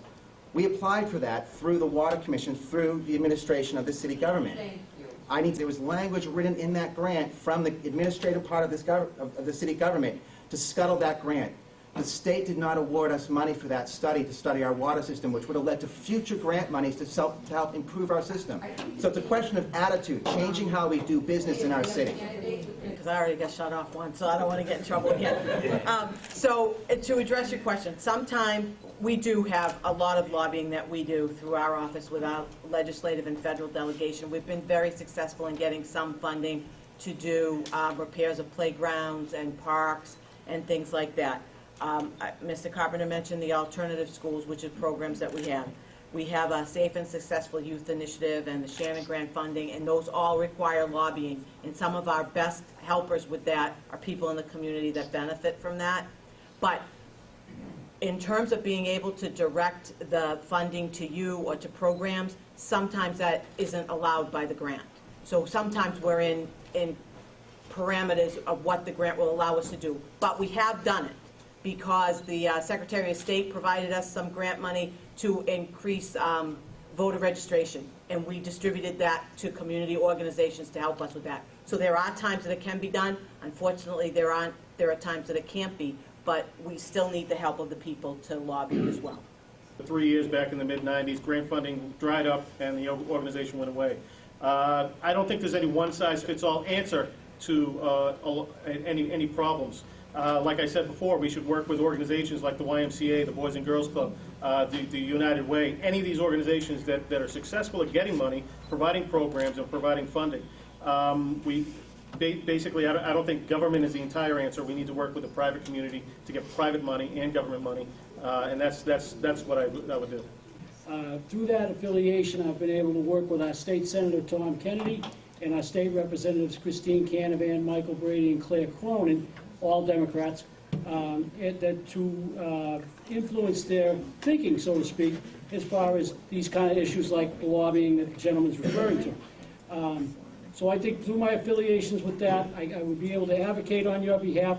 Although it is a state issue, I can't promise any results because, again, it's a state issue. But you'll have your own chance to lobby them yourself because they're all up for re-election next year. So thank you. Grant writer, because we're not just government, but there's private sectors. We can work with businesses to fund things, and I believe that if we have a full-time grant writer, we can get a lot more grants than we're getting now, because there's a lot of them out there. And if we have somebody working full-time to get that money, and working with you and organizations and businesses, I believe we can get a lot more grant money than we do now. If I'm elected to the city council, I would like to get with youth community leaders like yourself and other youth leaders in the city, right, as well as the youth ministry of my church, which is Jubilee. We get together and we identify all the particular areas that you really want to target and what's the best way we can actually benefit, you know, the youth before we actually write a grant so we can target it. Just like the mayor said, you know, the grants let you do certain things and not other things, so we could actually write it specifically for what you're actually looking to do. This way here, so we actually can target exactly what it is, but we brainstorm it all together with yourself and other youth community leaders, church youth leaders, and things like that, so we can actually get the whole gang in there and try to, you know, put it together at one time. The 300 and something cities and towns in Massachusetts, Brockton gets the third highest amount of state aid. So we do get money in the community. And let me just say that our current mayor, she has a wonderful relationship with the governor and with the federal delegation as well. So that money that they lobby for with those particular people, she has a relationship with them, and they look favorably upon Brockton because they see that we use that money appropriately, and they see that we have potential to use the funds that we get in the places that they need to go. So Brockton has a great relationship with getting money. Away from each other. My plan is to create a grant writing team to target these grants, the grants that we need to address. As a counselor, I was approached by the girls softball league. They were looking for fields, home fields. I received, well, through the mayor, former Mayor Harrington, we used a HUD grant. $25,000 went for there to develop a new field, new home for the girls softball. These are the things that we can do as a mayor and as the city councilors can do. We need to know what we have to target through the residents here. You give us a to-do list, basically, and we'll get it done. We have the capability of doing so. We have the money to do so. We need to target that, and we will, and I will, as a mayor. Thank you. And your passion is very, very inspiring, and I appreciate that. And I think that's part of why we need to increase the communication between the government and the people. For instance, like, many people won't know the type of grants that are available or things like that, and I think it's on whoever's applying for the grants on the city side to make that information public, so that if you are an organization or you are a group of dedicated people who are trying to change Brockton, you know where to get that information. It's readily available, and I think that will start the process to help these programs grow. And another problem is that a lot of these programs need sustainability. They need the professional development to help project a long-term future for them. Thank you. Councilors, as a mayor, the city of Brockton is fortunate. We have 3 reps, 1 senator, and we have Congressman Lynch. I think it's a trickle-down. Capitol Hill, Beacon Hill, City Hall. Some of the things that I've done as a city councilman, I'm opposed to the power plant, 100% opposed to that power plant. I picked up the phone, I called Governor Patrick. He took my call, explained it. So when you're saying about lobbyists, it's about working in collaboration. It's powers and numbers, right? You're only going to be successful if you have a collaborative approach. So whoever serves on the city council, whoever serves as the mayor, has to work with the state delegation, who then has to work with the federal government. I'll be quite frank, the city of Brockton's getting cheated. We're getting shafted. We might be getting the 3rd highest, but we're not getting our fair share. We're not getting our fair share from lottery funds. We're not getting fair share of Chapter 70 or Chapter 90 funds. My father was a teacher at Brockton High. Education is important. But at the end of the day, I serve you. Everybody here is trying to serve you, but we have to work together. That's the only way we're going to achieve success. That's it. Thank you. Kids that have A's and B's in school. There's no programs for them. So we definitely need grant money. We definitely need to target the kids doing the right thing, because the ones that aren't doing the right thing, there's millions of dollars out there already for them. So definitely, and also, Mr. Montero, I know you went to that meeting and you didn't have a seat at the table. I feel that government should be open, and you should have had a voice, and I'll fight everything in my power to make sure you have a voice at the table. Grants, and when some of the grants come to the city, there's forums or open public meetings, and that's a great time to come in and put your 2 cents in to discuss why you're concerned about the grant and where you'd like to see it go. I believe that a more expansion on that would be necessary. Also, I was very excited about the research that 2 of the individuals here helping to put together this forum mentioned. And the more research that you have to substantiate your need allows and empowers the individuals seeking the grants. And also, when you talk about lobbying, the best way to get what you want on Beacon Hill or on Capitol Hill is to come and show your needs. And having been part of Brockton Interfaith Community and marching up on Beacon Hill on more than one occasion about issues, when you're face-to-face with the people making the decisions, that's another positive way, and certainly bringing these individuals in, both that are running the programs or, how I say, in need of the programs, that's a perfect way to get more for what you want. Well, too, and having been somebody that actually has worked in City Hall, in the mayor's office, I can tell you one thing. There's a lack of connection between the council and the mayor. It makes it very, very hard for us to lobby as a unit. Because when we go out seeking funds, and I remember when I was in the mayor's office, we used to do that. We go out by ourselves, very few councilors came along, very few councilors signed on to help us out. So it makes it very hard to do that. You just were talking about that forum. How many city councilors were at that forum to help? Because I remember I was there. How many city councilors were there to help us argue the points that you were arguing in school? And the city council is a strong arm of government. So if the city council is not buying into what you're buying, and often it's left up to the little agencies, because I run one of those little agencies in the city, to go after funds, because our city doesn't do a good job lobbying as a city to seek out funds. And that's what we need to do. Good afternoon, candidates. Worked there hard and dropped some of them in Boston. I came here. I was 15 minutes to 3. And most of you, some of you are here, and others came late and so forth. My question is following. We have a big problem in Brockton. The big problem I have in Brockton is the power plant. Power plant is my problem because we've been fighting that since the beginning. I run, I testify, all that. And we Capeverdeans, I came here on time, so I want a time to talk. The Capeverdean has not been involved in this process because the language understand the consequence later on is going to have their children. So I'm scared to hear there are 4 candidates for mayor. What are we going to do for the next step with the power plant? Because not Capeverdeans, not Haitians, not Hispanics going to get that job. I'm not going to get that job because the unions from out of state, out of town, that are coming to make propaganda on that. Second question, what are we going to do about law enforcement in Brockton? How are we going to address the high profile, racial profile in Brockton, discrimination in Brockton against Capeverdeans, Haitians, and Hispanics? Why I'm speaking about this? Because I'm the only clergy that people come and complain to me. And I can tell you I've been submitted far to talk about the corruption and scandals of the Brockton Police Department that happens to minority.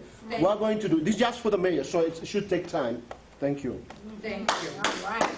The lawsuit, so I have to be very careful about what I say and how I address it. But you know that I have strong opposition to it, and we continue to fight it. So I have to, I'm sorry, but I have to be careful about that.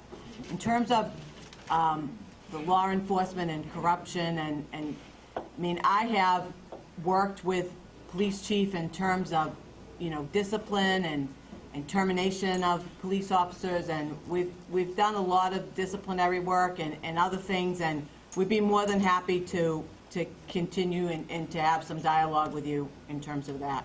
But so.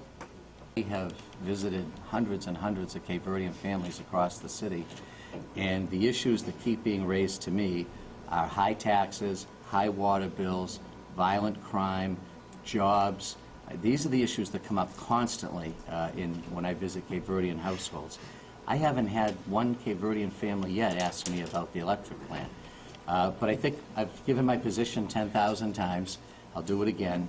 I believe that after going 0 for 9 in court, 6 decisions, 3 appeals, over $1 million in outside legal fees for the city to lose 9 consecutive decisions, that it makes more sense now to try to negotiate an agreement that would be in the best interests of the people of Brockton, that would help us to lower taxes, that would help us put a lid on these water bills, and that would help us improve public safety.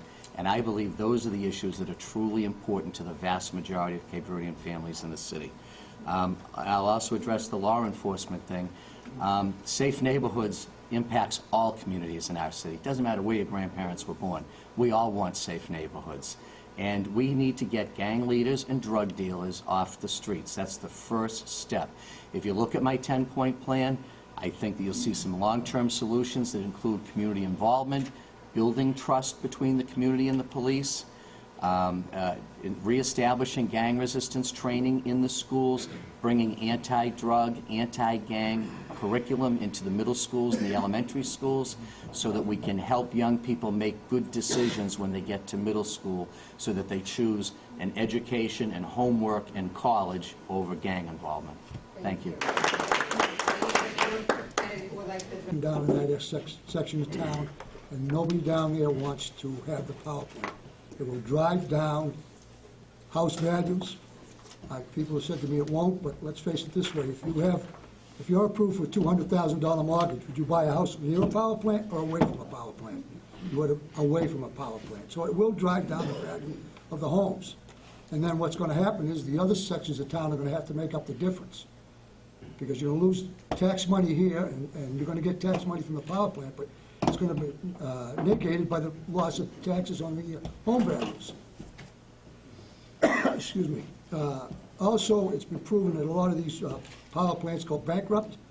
If we put that thing down there and it goes bankrupt, we're stuck with another monstrosity, just like the desal plant and the Rock Stadium. It's a bad product. And if for 0 for 9 decisions, if those decisions meant anything, we'd be building that power plant right now. My 8 years as city council, we actually voted to fund the fight against the power plant. Reasons being, the air quality down that area and the residents down that area do not want it. Air quality down the area is extremely poor as we stand right now. Anything added to that would be detrimental to the health and welfare of the residents down there. And as an elected official, we're here to represent the people. And the people down there do not want this power plant. Whether they claim they're going to bring in a lot of money, that's to me what I call is fuzzy math. It's nothing is positive as far as this power plant goes. They say they're going to reduce the taxes for everyone here. Just please read through the lines. Read through all of the lines. I don't want to say anything else about that. It's just a bunch of bull, put it that way. As far as the crime and law enforcement, my plan is to be more aggressive with the crime. Target those areas that we have to target as far as the extended crime goes. Bring in the technology that we need as police officers need to help them do their job. Get them out on the streets, connect to the community. There's a big gap there, as I said earlier, with the police force and the community. We need to get the police on the streets, walking around, speaking with the businesses, speaking with the residents, get out of their cruisers and just park them on the corner and take a walk for a little while. I'll be gladly to pay them overtime to do that, because we need that connection with the residents. That's what I would do as a mayor. Thank you. Actually, the academy for 3 months, but I think we could actually get them, use them, and they could work details, whatever. In doing so, would actually, if they were working details that were on the street, we would actually get 10% of that money instead of it going to the Plymouth County Sheriff's Department doing the detail in our city. Around ICE, around the church, nobody understood my question. My question is when the police officer goes to the Capeverdean families, how they treat them. Well, you didn't let me finish my question. But still, I'm hearing a lot of comment, but nobody's addressed the issues that Capeverdean has spoken. Especially Mr. Carpenter, you have to be honest with the Capeverdean community when you go to talk to them, because, well, I'll be honest, you're not telling us the truth about it. Could I interject? Because you're being unfair. It's not the whole police department. It's not the police department as a whole. Excuse me, I'm just, with all these are issues that we are not going to resolve in a bigger forum. I It could be a weeknight, okay? So why don't we do that? Maybe we can, I don't want to interrupt the clock with myself either, okay? So, thank you, Reverend. And my specific question is, what type of leadership are you guys going to bring to Brockton? Is it going to be a transformational leadership or status quo? Whatever happened. Another quick question regarding is about the police discrimination. As I know, my name is Aristides Cardozo. So how police is discriminated and go and arrest a citizen with no reason whatsoever, and then use it, oh, in the city of Brockton, you guys are nobody. Nobody cares about you. Colleagues, because it's about being productive to benefit Brockton, right? I'm trying to do it for my kids. That's at the end of the day. One thing that I did this year that's going to benefit everybody in this room is the streetlight acquisition. People say, what the heck is that? Well, for 2 years, I've been banging the drum saying the city of Brockton can purchase the streetlights from National Grid for $30,000, right? It's not a lot of money when you talk about a $360 million budget. The city finally did it after 2 years of me banging the drum. This year alone, ladies and gentlemen, just this year, it saved $650,000. That's thinking outside the box during hard economic times. 650 grand. More cops on the street, more firefighters, more teachers in the classroom. That's being creative. That's thinking outside the box, and that's what it means to be a public servant. So those are some of the things that I've done with my assistance from my colleagues. But another thing, and I think it goes tied into what the bishop said, if there is any type of, and I'm an attorney by trade, if there's any type of insinuation of discrimination or fraudulent intent or anything like that, we as the elected officials up here have a duty, a fiduciary duty to the people that elect us to look into that, to investigate that, and to address that and correct that. So I'm making a pledge today. Come to me. I'll sit down with the bishop. I've done it in the past, but if there's hard evidence, let's correct it. Let's correct it today, not tomorrow. Thank you. Anybody else would like to answer? When living there, you're invested in there. So yes, your concerns are justified. It would be wrong to say that there aren't any situations that we wish we didn't have in the community, and one of them is definitely, and without a doubt, a racial attitude for many of the citizens. It's a city of 100,000 people, and yes, unfortunately, we see that on a day-to-day basis. I will say that it's working with the community and empowering those individuals that feel that they have been, how would I say, victimized, and I'll put that in quotes. And I will say again, being involved with the Brockton Interfaith community and also being part of the Adult Learning Center, we learn from the individuals because community members can be part of both these programs. You're invited to the various meetings. There will be one on Thursday night, a very sensitive one, might I add. And that is an opportunity for you to discuss something. I agree with Bob Sullivan that you should come to the city councils, and I believe in the past some of you have, without a doubt, experienced a chance not to be able to do that, and that's going to change, and I can... I'm going to be my own individual. I'm going to listen to my constituents, ask them questions. I'm going to go off of that. And since I was 16 years old, I've always been a leader in the community, and I always had a proven track record of doing the right thing. Thank you. Information from the community so I can help inform my decisions and not acting solely on what I believe, but also understanding what the different communities of Brockton want to move the city forward. And as far as the police discrimination goes, if there are people who believe that they're being discriminated, there is some sort of truth behind that. And there needs to be an investigation if there's a large amount of people who feel that there is discrimination occurring. There needs to be an investigation that's unbiased, that can get the information to the people, but also to the government to help remedy that situation.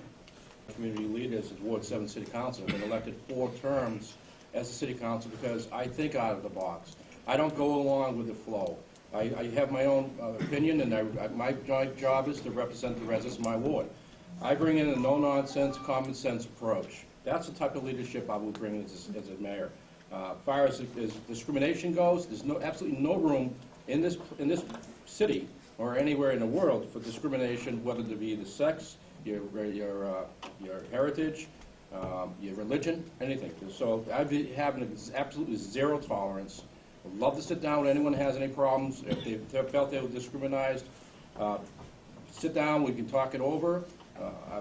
We know we can do a better job. As a mayor, you're the CEO of the city. You're the chief executive officer. You run the whole city. The police chief works under you. They're your employees, and the rest of the department heads are your employees. The buck stops here, ladies and gentlemen. As your mayor, I will make sure that everyone's treated fairly and are heard. Thank you. Serve there at the church.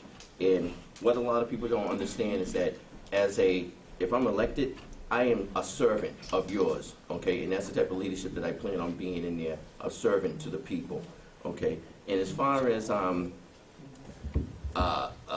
what you were saying as far as the, what's the word I'm looking for? Discrimination.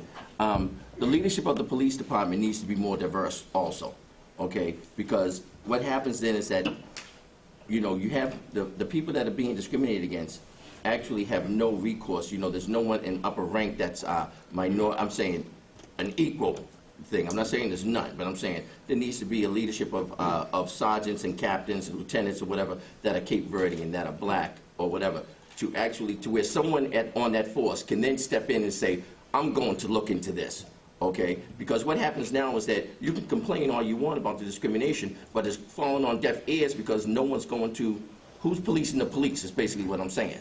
Okay, so basically, yeah, you know, no one's listening to you anyway. You know, you're saying that this one did this, no one's listening to you. So you need to be able to have someone else who can relate to each person. And the force needs to be more diverse in its upper leadership, okay? And then if it's brought into the city council, I can guarantee that if I'm on the city council, I would do everything I can to expose whatever went on. An activist looking at things that have been going on in Brockton. I exposed corruption in the Brockton school system, discrimination suits for the last 10 years.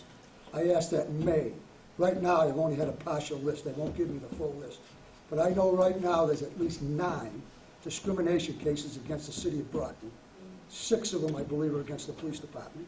1 is against Maureen Cruz, and I would like to know why she's still there and hasn't been put on administrative leave. That case is going forward now. So I believe that we have to address people. The city won't tell you how many discriminations there are. There's quite a few. And I believe that we, as mayor, all of this will come out. I won't hold anything back. Everyone in the city should know what their city government is doing and what's happening. But this discrimination is widespread as near as I can figure, because like I say, I only got a partial list, and I believe I'm up to 9 right now. And it is unconstitutional. Evidence, certainly it should be investigated, but I don't feel it's really right to make a lot of comments about it without having Chief Danny Gomes here to be able to respond to the comments. So I'll leave it at that. Different types of organizations, whether it be private nonprofits, whether it be businesses or government. I like to bring everybody to the table. As far as discrimination is concerned, I've had conversations with Chief Danny Gomes, and I sincerely believe that he wants to know about those things as much as anybody else. And if there's hard facts, if there's hard evidence after an investigation, I know that he'll do something about it. But he can't do anything about it unless he knows about it. If people are afraid to go to him, if people are afraid of retribution, come to me. I'll follow through on that for you. I need to, who else has, You know, go to the police and Chief Gomes look at hiring a diverse police force. He has, and he is beginning to do that. Everything else has pretty much been said, and I'm not going to keep belaboring it, but he has worked towards that, and I think he deserves to have credit for that. Two-way street. There are people in this room who have come to me about issues with police misconduct. I've actually gotten those people in this room and others to meet with, when Chief Gomes was Captain Gomes, we had a different chief. We met in my home to discuss these issues. Those officers who were involved were eventually fired. But the key is, I've had other situations where people have come to me and complained they will not come forward. And there's nothing you can do, frankly, when you're talking about issues of legality like this, unless residents are willing to come forward. Even on the issue of businesses complaining about discrimination around licensing, I approached the City Council's legal advisor and said, I'm hearing lots of conversations from business owners about discrimination. I want to do something about it. And I tried to convince these businesses to come and speak with me and our legal advisor in confidence. I even worked with the consulate here to try to round up the businesses that had these concerns. But people were afraid to come forward. It's not enough to simply come to me or come to another counselor with a complaint. At some point, you're going to have to step forward yourself and have enough trust in the system to have a full investigation. But I've never been hesitant to take on the system in that way. In terms of, and then I'll finish, this transformative leadership, since the power plan is a topic, I'll tell you why. And I was the first and only elected official or political figure to oppose that power plant for months and months and months before others joined on that team. I'll tell you why I oppose it. There are some key components as it relates to the Capeverdean community. Those bad industries are oftentimes built in poor and minority communities. Because, as we talked about today, those communities typically don't have a lot of voice, and they railroad those projects in. It's a health factor. If you look at the community members who are in that part of the city, they're mostly Capeverdean families and kids who will be breathing in that pollution. And that kind of project just doesn't fall from the sky. There are very powerful people in this city who are going to make millions of dollars if that project is built. They're not interested in your health or my health. They're interested in making tons of money. That's probably something that someone who comes from a neighborhood who I'm hearing the same thing as far as discrimination going back 2 years ago. Let me just say this to whoever is the next mayor. I will be, who will go, will learn about the department, how the department functions. They will get to ride along with it. Like I said, I don't know who's going to be the next mayor, but please take me up on it, because I see the same pains that others have, you know, we have come through in our city. We have Okay? one. Okay. We have a You community. do? Yes, we do. Well, Actually, my wife was one of them. Ask it, does it work? Okay, well, we'll leave that for another time, but we'll make it work from now on. Who else has a question? The next question, please. Saying, hey, what are you guys doing? You selling crack? They yell back at me, are you a police officer? No, if I was, I would have arrested you by now. Just the city needs, actually. You know, as a water commissioner, we had a developer come before the water commission, giving us fraudulent fraudulent paperwork to try to save money on their tax obligations. And I really thank you for this opportunity. I'm a mother of a 13 years old child, a U.S. citizen. So he decided now that he wanted to come to study in the United States. We just came from Cape Verde. And he told me, Mom, Brockton is such a great city. So I agree with him. I said, yes, my son, you're right. And a great city brings a great spirit. So whoever has a project to build the city of Brockton, I want my son to follow this construction, and I want to be here to support them. So my question is, which one of you candidates has a project to build the city of Brockton, to make it more attractive, to bring more investors, to bring more jobs for his community? When I say community, I'm not referring only to Capeverdean community. All the community of Brockton, either Americans, Haitians, Capeverdean, Spanish, and Brazilian. We have to have the spirit of community. This is the only way that things can work. And I apologize for my English. Thank you. Business owners. There is a huge Capeverdean business community in this city that is not represented, that pays taxes, works hard, and is not represented, and that has to change. I've made a commitment that I will partner with the Capeverdean business owners in the city to create an atmosphere where people can work hard and earn a good living, grow their businesses, pay fair taxes, pay fair water bills, and provide jobs for our residents. In terms of the bigger picture, we've got to get rid of this anti-business, anti-development attitude that we have in the city. And when you speak to Capeverdean business owners, they'll tell you they feel they are not treated fairly. And it can be around code enforcement, it can be around permitting and licensing, but some of these issues affect all businesses. We have to make it more friendly to do business in City Hall. I have proposed a Main Street Manager program so small businesses owners can have an advocate to help them grow their businesses. We'll also help bring new businesses into the city. We need to address the commercial property tax rate, which is too high, and it's breaking the backs of small business owners across this entire city, and it's driving businesses to locate outside of the city.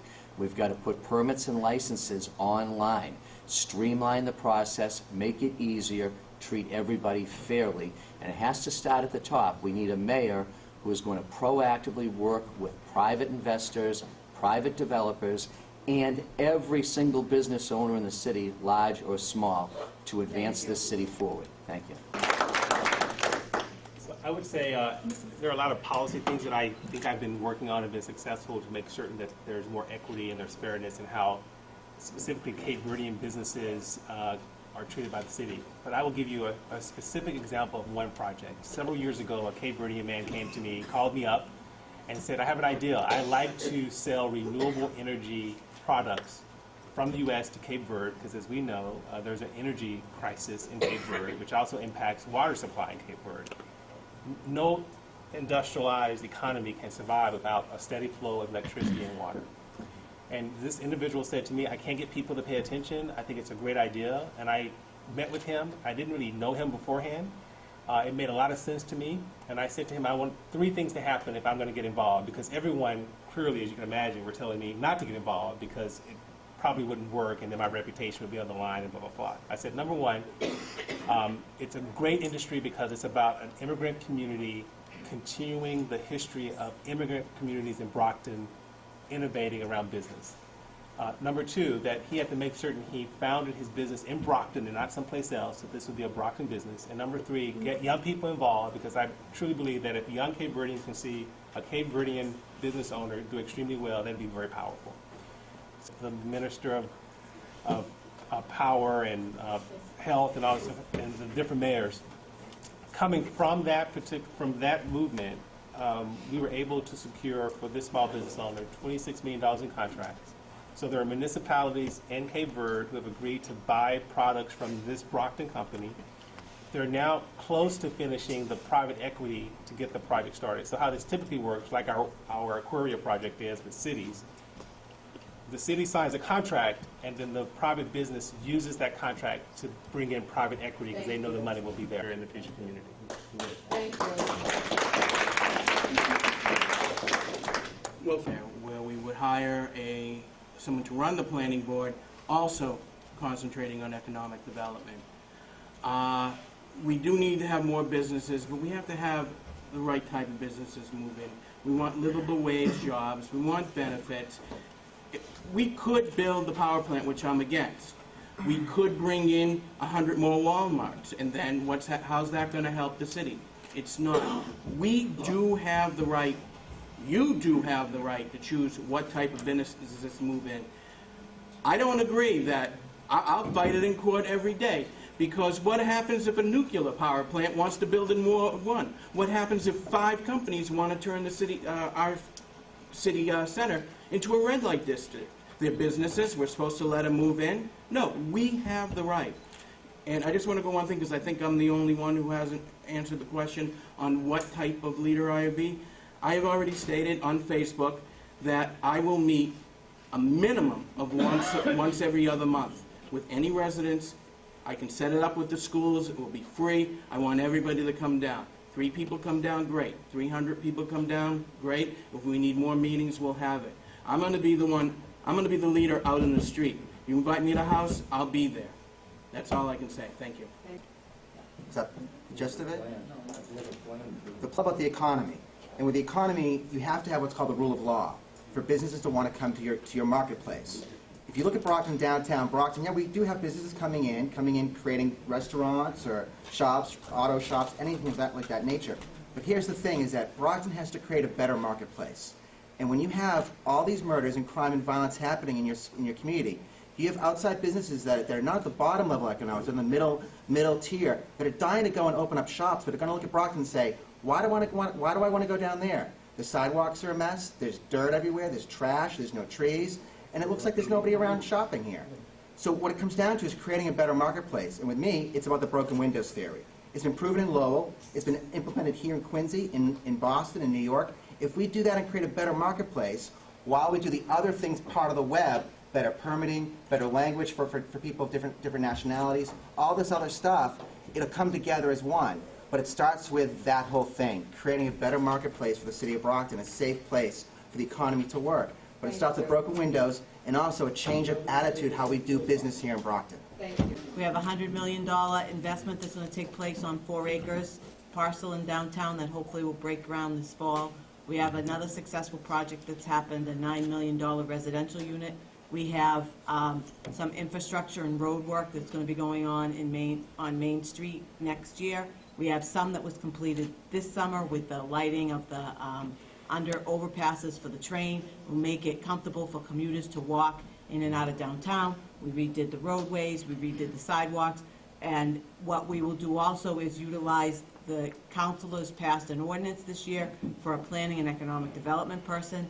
That person will come on board. They will have an assistant, a staff planner. We have somebody doing economic development through the 21st Century Corporation.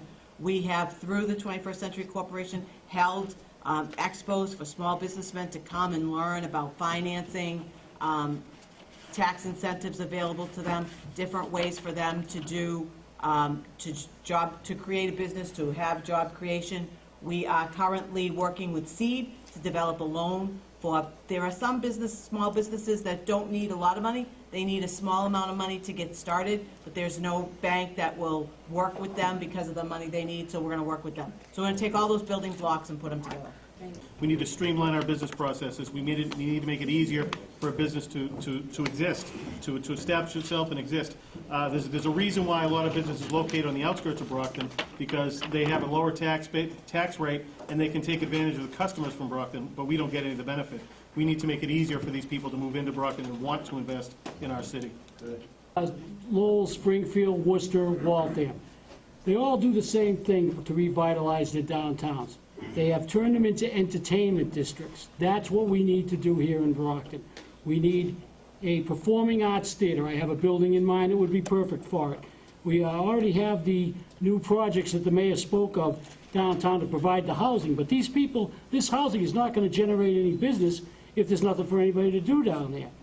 I've already spoken. I'm a very proud graduate of Northeastern University. They gave me a big chance when I transferred from Massasoit Community College in Brockton to Northeastern. I've already spoken to officials there. They're very receptive to bringing Northeastern University to downtown Brockton.